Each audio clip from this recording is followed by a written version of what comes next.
figure out if you have any regrets. Let's chat. So there's that age-old question.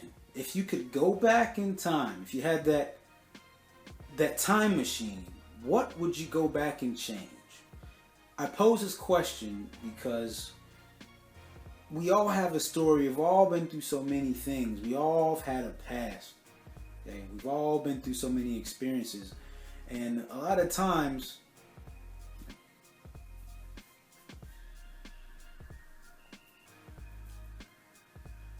one of the keys I like to give to someone to help them grow, one of the things I've realized is very useful for me, is reflection. It's looking back on things in the past and seeing how they've been useful. And we did that in one episode where we looked at what educational experiences were useful for us. What teacher had impact on us. And I wanted to continue to deepen that conversation about reflecting and looking back, because it is powerful. Now, there's this one thing that we always tend to carry with us, at least some of us, and is that portion of regret.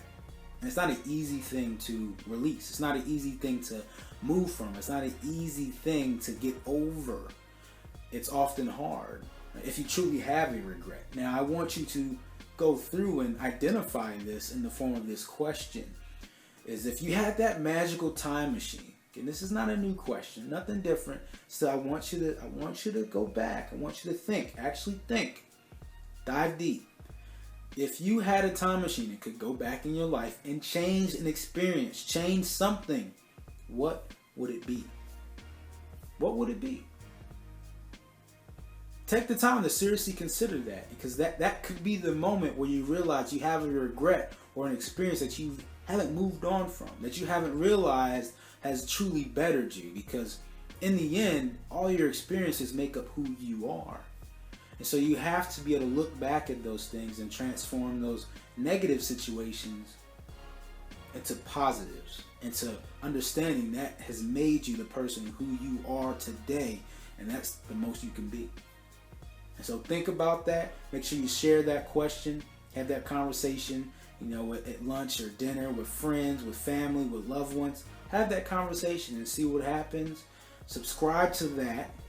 Make sure you subscribe to the channel if you're new. This is your first time. Check down below. I do have a charity down there that I'd like y'all to take a look at. And I said I'd make a shout out to those once in a while. So below, check out the charity. Please, again, this is about being able to better people, help out. So help them out below. And as usual, treat each day as a building block to a better future. Peace.